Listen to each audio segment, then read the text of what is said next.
Assalamualaikum warahmatullahi wabarakatuh. Perkenalkan, nama saya Nadia Desvita dari kelas 11 IPS 1. Nah, di video kali ini saya akan menjelaskan materi tentang menganalisis sistem produksi kerajinan dari bahan limbah berbentuk bangun ruang berdasarkan daya dukung daerah setempat. Yang pertama, jenis dan karakteristik alat dan bahan kerajinan. Jenis kerajinan dari bahan limbah berbentuk bangun ruang yang pertama adalah kerajinan dari limbah bunga kering. Limbah bunga kering merupakan limbah yang sudah biasa kita temukan, terutama bagi yang tinggal di daerah perdesaan. Nah, teman-teman, ternyata limbah bunga kering ini dapat dimanfaatkan menjadi sesuatu produk kerajinan yang indah. Nah, seperti apa? Contohnya yaitu seperti bunga hias, hiasan buku, hiasan dinding, dan berbagai macam jenis kerajinan lainnya. Nah, yang kedua yaitu kerajinan dari limbah batok kelapa. Batok kelapa atau sering disebut dengan tempurung kelapa merupakan limbah yang biasanya kita temui di pesisir pantai, pemukiman masyarakat maupun lainnya. Limbah batok kelapa merupakan limbah yang tidak enak dipandang, bukan? Nah, tapi sekarang sudah banyak orang yang memanfaatkan limbah batok kelapa menjadi kerajinan produksi yang menghasilkan. Nah, contohnya seperti teko dari batok kelapa, alat makan dari batok kelapa, tas dari batok kelapa, dan berbagai macam jenis lainnya. Nah, yang ketiga yaitu kerajinan dari limbah kayu. Teman-teman, ternyata limbah kayu yang biasanya hanya kita bakar ternyata dapat dimanfaatkan menjadi kerajinan yang bermutu. Seperti apa? Contohnya, seperti cermin hias, patung, dan berbagai macam jenis kerajinan lainnya. Selanjutnya yaitu kerajinan akar bambu. Berbicara mengenai akar bambu tentu sudah tidak asing lagi. Akar bambu biasanya kita bakar atau kita buang ya teman-teman. Tetapi ternyata seiring berkembangnya waktu, akar bambu ini telah dimanfaatkan menjadi kerajinan. Nah, contohnya seperti patung dari akar bambu, asbak dari akar bambu, celengan dari akar bambu. Nah, teman-teman, harganya pun tidak main-main, mulai dari ratusan sampai jutaan rupiah. Selanjutnya yaitu kerajinan dari limbah tulang ikan. Nah, kerajinan dari limbah tulang. Tulang merupakan suatu limbah yang ketika kita melihatnya kita akan menganggap, wah, ini kotor.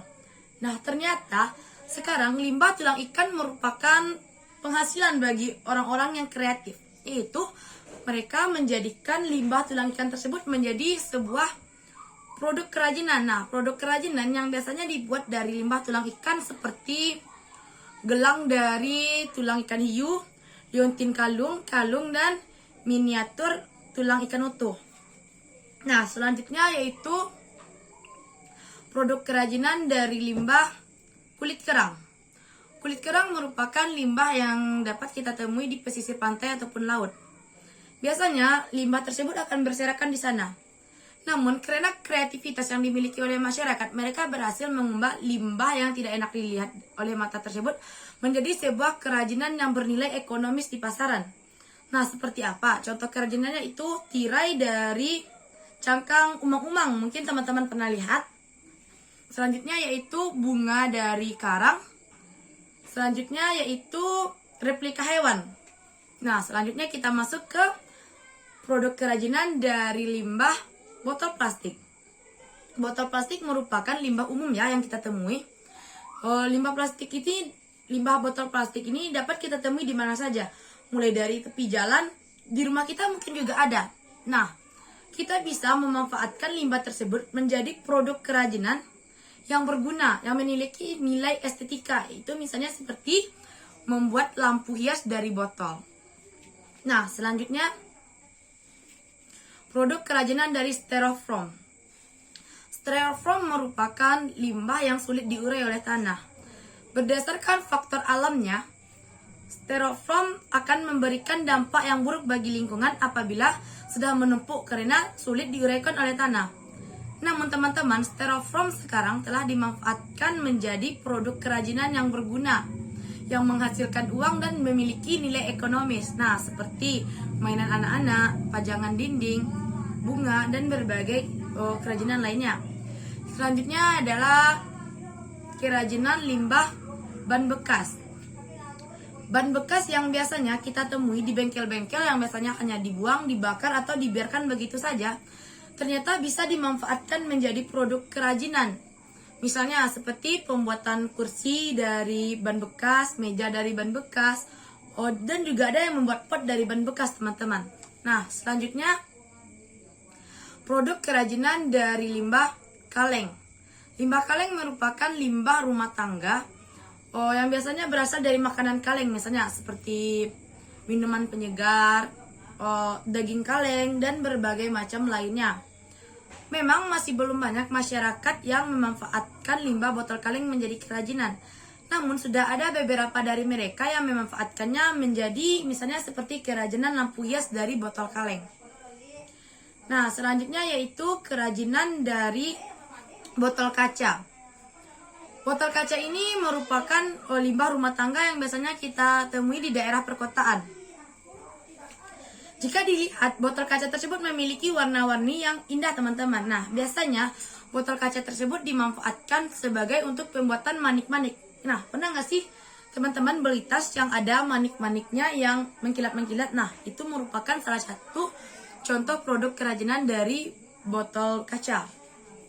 Nah, yang terakhir itu produk kerajinan dari limbah logam.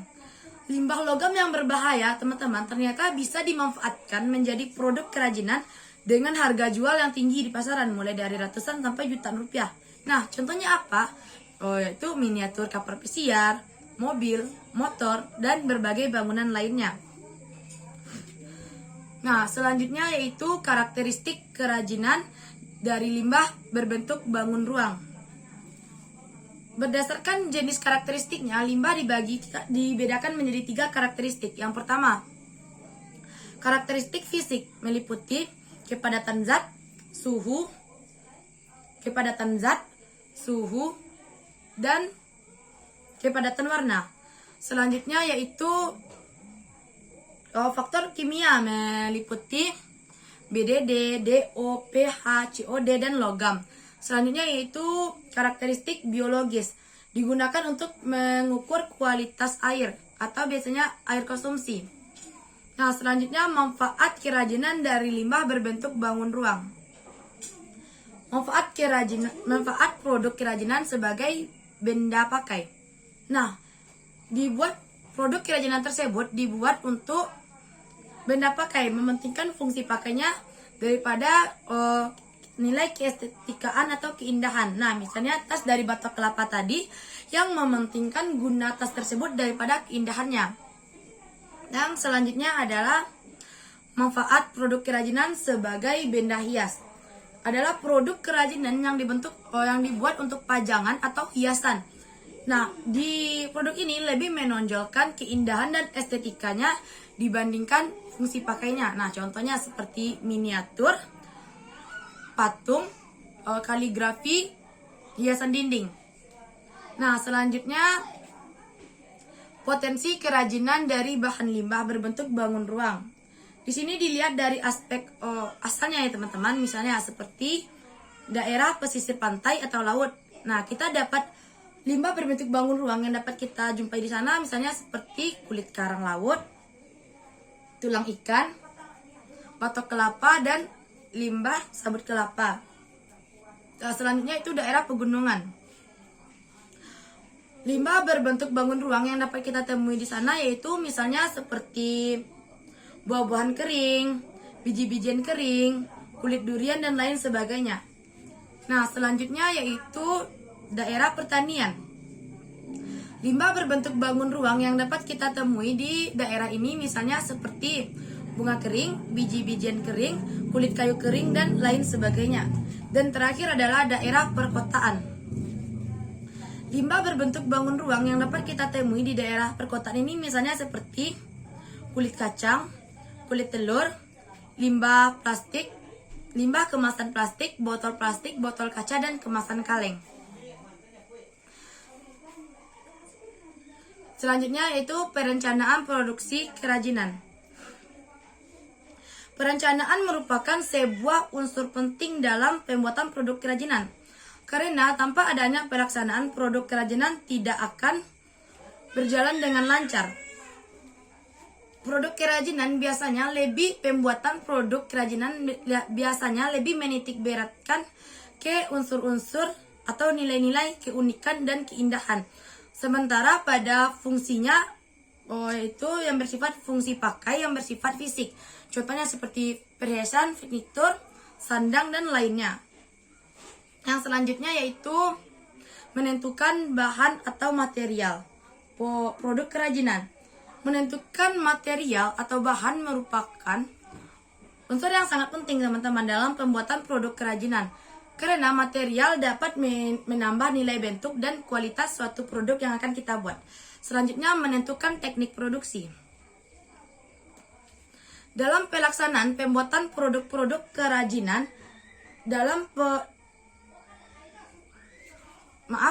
pelaksanaan pembuatan produk-produk kerajinan dengan menggunakan bahan dari limbah berbentuk bangun ruang dapat dilakukan dengan teknik ukir, pahat, bubut, raut, dan penyambungan. Selanjutnya dalam pelaksanaan pembuatan produk-produk kerajinan dari limbah berbentuk bangun datar dapat dilakukan dengan cara yang pertama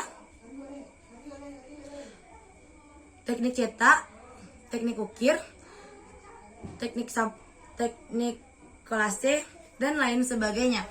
Selanjutnya itu proses produksi kerajinan dari bahan limbah berbentuk bangun ruang. Kualitas suatu produk kerajinan dapat dilihat dari kualitas bahan baku, cara pengerjaan, desain, dan nilai fungsi. Proses produksi sama dengan proses pembuatan atau langkah-langkah. Nah, misalnya kita contohkan dalam pembuatan kerajinan dari botol bekas. Yang pertama yang kita sediakan tentunya adalah alat dan bahan untuk membuat lampu dari botol bekas tersebut. Nah, selanjutnya kita membuat desain seperti apa kerajinan yang akan kita buat. Nah, selanjutnya itu keselamatan kerja. Yang keempat adalah langkah-langkah, misalnya seperti menyamakan pola, memotong bagian bawah botol, atas botol, membuat garis-garis atau segala macam sampai pada tahap finishing atau penyelesaian. Nah, baiklah, sekian materi dari saya. Jika ada kesalahan kata atau kesalahan pengucapan, mohon dimaafkan. Saya akhiri dengan wabillahi taufiq wal hidayah. Wassalamualaikum warahmatullahi wabarakatuh.